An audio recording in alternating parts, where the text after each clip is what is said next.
Hello students, welcome back to Hindi mirror channel. सभी students का Hindi mirror पर फिर से स्वागत है। अभी जो कंटेंट लेकर आए हैं बीए पीए एंड 120, सभी स्टूडेंट्स तैयार हो जाइए। आपके 120 कोड वाले एग्ज़ाम शुरू होने वाले हैं, यानी कि 28 से आपके ये कंटेंट सारा शुरू होगा।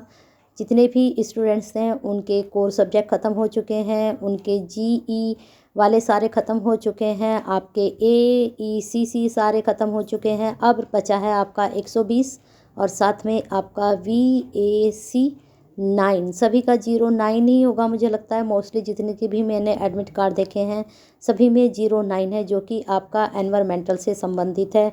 और जो आपका 4 मार्च को होना है पेपर, उसका भी कंटेंट आप तक पहुंचेगा। तब तक आपको हिंदी मिरर के साथ बने रहना है, एक सब्सक्राइब के साथ। अगर नहीं किया है तो कर लीजिए, क्योंकि आपका हमारा साथ BA फर्स्ट सेम से लेकर 6 सेम तक रहने वाला है और आप तक ये बेनिफिशियल कंटेंट पहुंचता रहेगा हमेशा, अगर आप जुड़े रहेंगे।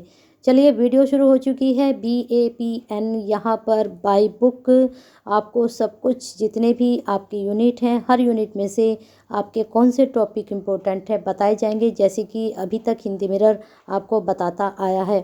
पेपर का नाम सभी को पता है, प्रबंध के सिद्धांत, principle of management, first semester.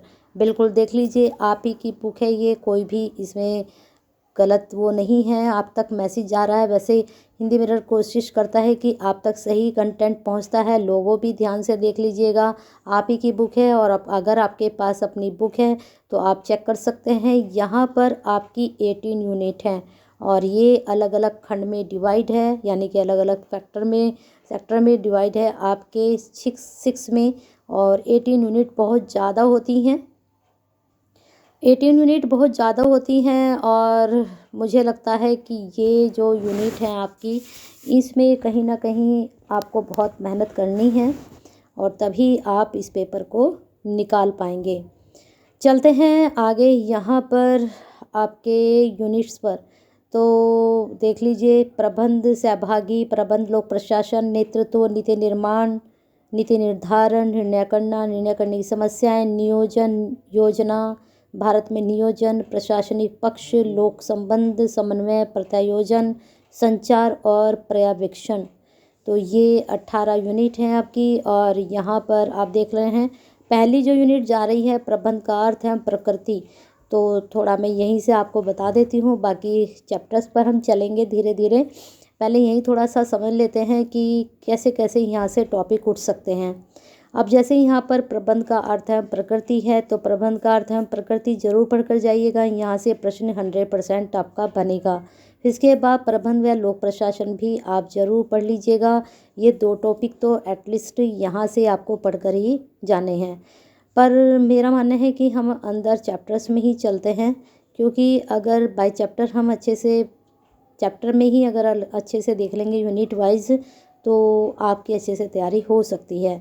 लेकिन यहाँ पर कोई भी डाउट नहीं है कि अर्थ करना है, स्वरूप करना है और इसके कार्य करने हैं। बाकी आप इसमें से जो आपको सही लगता है वो आप कर सकते हैं। चलते हैं यूनिट 2 की तरफ। यूनिट 2 में देख लेते हैं क्या क्या टॉपिक आपके इम्पोर्टेंट बनने वाले हैं।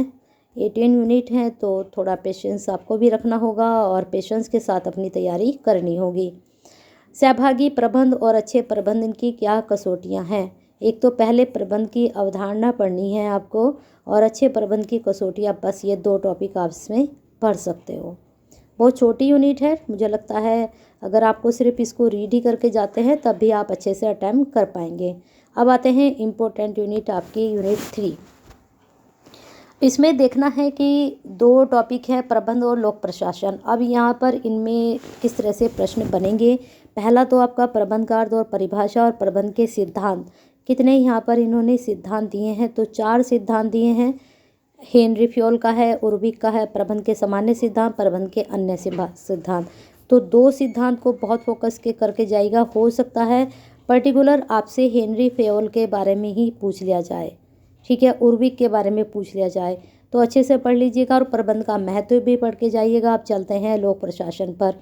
अब लोक प्रशासन का अर्थ हम परिभाषा भी करिएगा। और इसमें इन्होंने हेनरी फ्योल, लूथर, गुलिक, डिंडल, उर्विक, इनका एक साथ डाल दिया है शास्त्रीय उपागम में।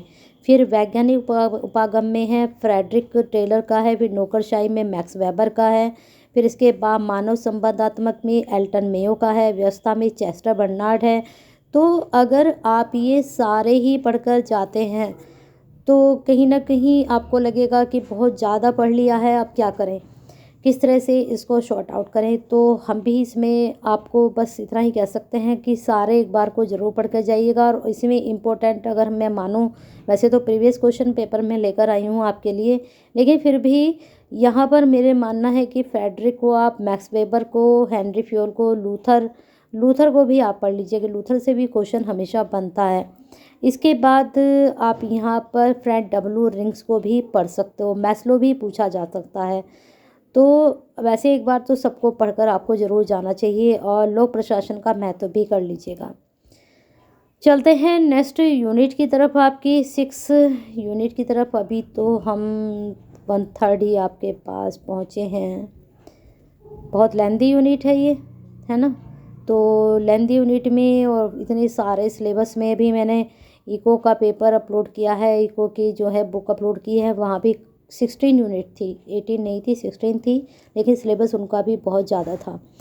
पर यहाँ पर पीए में बहुत ज़्यादा सिलेबस होता है।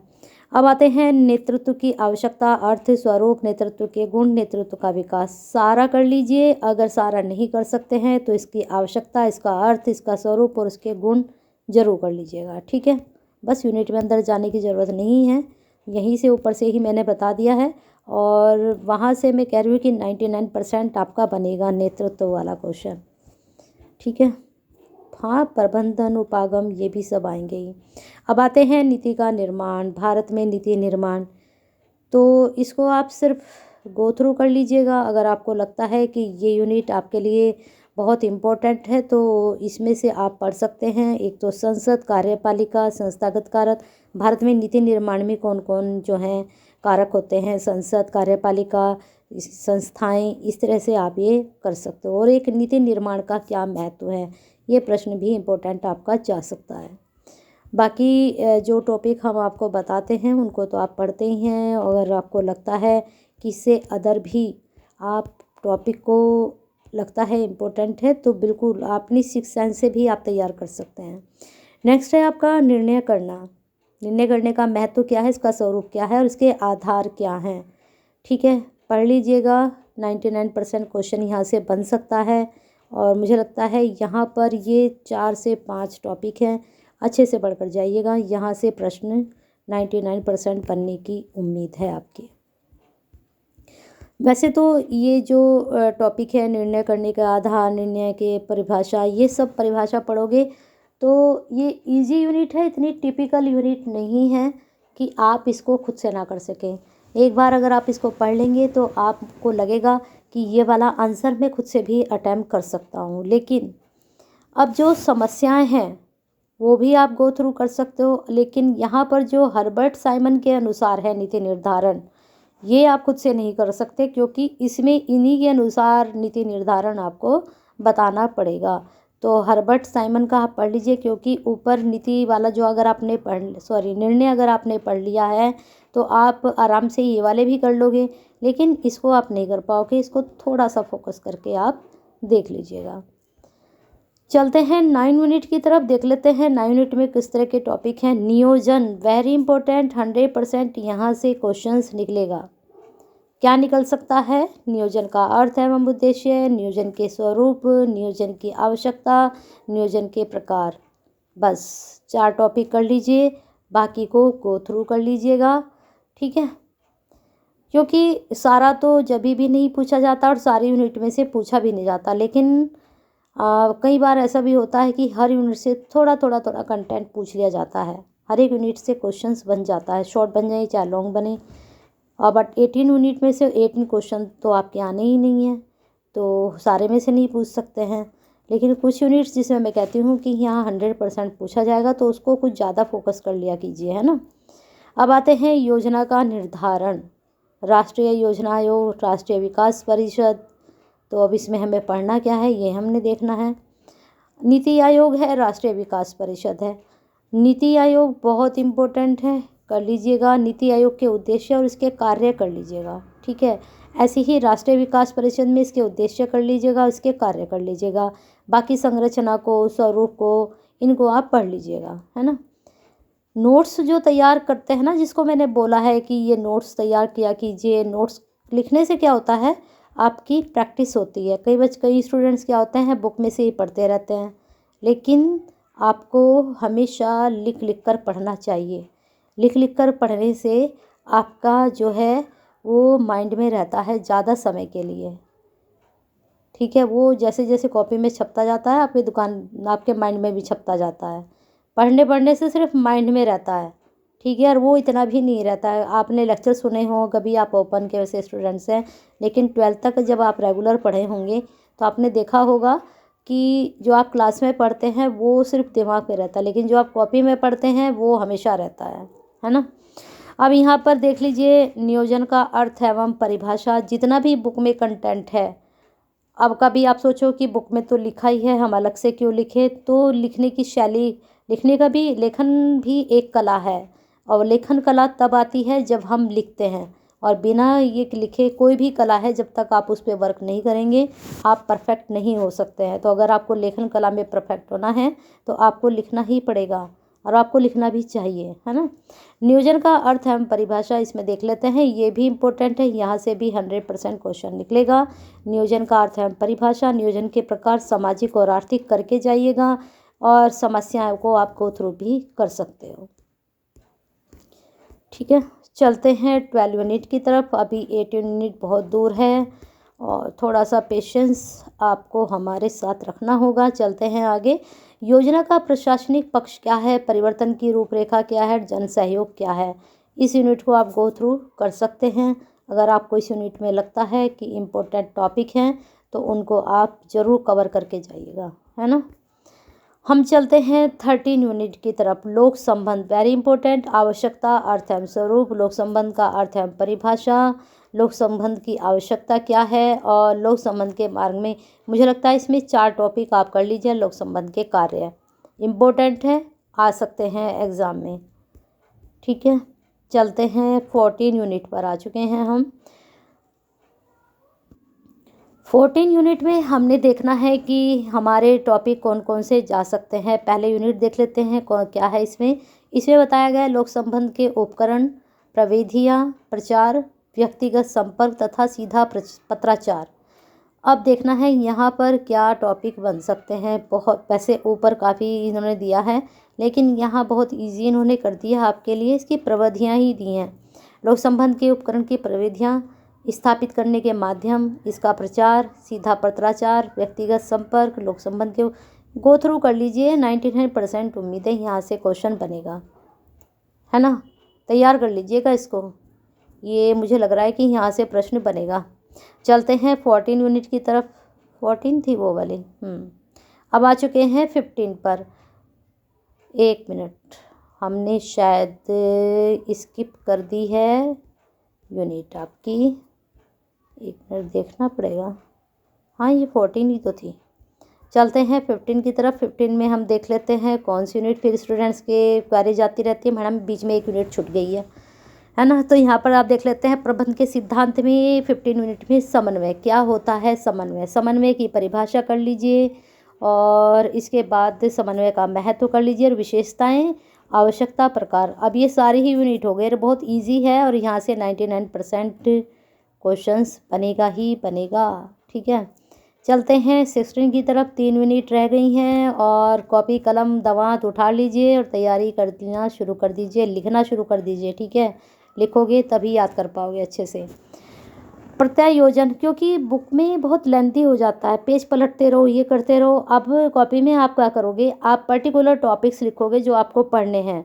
अब जैसे ही आप सेकंड पेज पलटोगे तो आप अपने पर्टिकुलर टॉपिक पर पहुंच जाओगे। बुक में क्या होगा, आपको सारे, जैसे मुझे देखो कितना स्क्रॉल करना पड़ता है, स्क्रॉल करते करते मैं आपकी यूनिट्स पर आती हूँ, तब आपको इम्पोर्टेंट टॉपिक बताती हूँ। ऐसे ही देखो एक फ़र्क ये भी निकल कर आया है बाहर। जब आप कॉपी में अपने फर्स्ट टॉपिक आपने तैयार कर लिया, दूसरा टॉपिक आप तैयार कर रहे, तो सेकंड पेज पर आप एकदम से आ जाएंगे। बुक में क्या आपको सारे पेज पलटने पड़ेंगे जब आप 16 यूनिट पर आएंगे, है ना। तो यहाँ पर देख सकते हैं प्रत्यायोजन की परिभाषा, और लिखने से एक आपकी स्पीड बढ़ती है, और आपको लिखने का तरीका पता चलता है कि आंसर हमें कैसे अटेम्प्ट करना है, ये भी पता चलता है। अब पाँच छः पेज का क्वेश्चन आंसर होते हैं, लॉन्ग क्वेश्चन, तो उनको सारा तो आप याद नहीं कर सकते हो। वो आपको कैसे याद रहते हैं, वो आपको ऐसे याद रहते हैं कि आपको तरीके की जो शैली होती है उसका पता चल जाता है कि लिखना किस प्रकार से है, टॉपिक आपके माइंड में है, उसको अटेम्प्ट कैसे करना है, ये आपको उससे कंफर्म होता है ना। पढ़ता योजना की परिभाषा कर लीजिए, इसकी आपकी आवश्यकता भी करनी है, इसके गुण भी करने हैं, इसके प्रकार भी करने हैं। सिद्धांत बाधाएं आप करना चाहें तो कर लें, लेकिन यही इम्पोर्टेंट है प्रत्यायोजन में। चलते हैं नेक्स्ट यूनिट की तरफ। आपकी 17 दो ही यूनिट अब हमारी रह गई हैं, आ चुके हैं 17 पर। संचार बहुत इम्पोर्टेंट है, 100% बनेगा क्वेश्चन। संचार की परिभाषा, संचार का महत्व, इसकी आवश्यकता। मुझे लगता है आवश्यकता और महत्व अगर आप में इसमें से एक भी याद करके लेके जा रहे हैं तो आप इधर उधर करके इसको अटेम्प्ट कर सकते हैं। फिर इसके तत्व और प्रकार, परिभाषा, तत्व और प्रकार जरूर करके जाइएगा, है ना। प्रश्न इम्पोर्टेंट है, टॉपिक इम्पोर्टेंट है, यूनिट इम्पोर्टेंट है, ये सब आप तक पहुंचता है। आपको सिर्फ क्या करना है, एक लाइक तो कर ही देना है हिंदी मिरर के लिए, है ना। अब आप भी इस परिवार का हिस्सा हैं, पसंद करते रहिए, परिवार को अपने लाइक करते रहिए। पर्यवेक्षण क्या है, अर्थ परिभाषा 100% करके जाइएगा, आएगा जरूर। महत्व, प्रकार, ठीक है, ये तो आप जरूर ही करके जाइएगा। बाकी एक पर्यवेक्षक के गुण क्या हो सकते हैं ये भी पढ़ लीजिएगा। चलिए 18 यूनिट कंप्लीट हो गई हैं आपकी, इतना ही आपके इसमें था 18 तक। नीचे हम क्या करेंगे, चैप्टर तो हम वैसे भी नहीं पढ़ाते आपको, बस आपको अब क्या करना है, एक लाइक, बस यहाँ पर तो एक लाइक ही देना है ना आपको, लेकिन शेयर आपको बहुत ज़्यादा को करना है। जितना ज़्यादा शेयर करेंगे उतनी आप सबकी केयर करेंगे। शेयर करते रहिए, केयर करते रहिए। हिंदी मिरर का हिस्सा अभी तक नहीं बने हैं तो एक सब्सक्राइब भी कर लीजिए।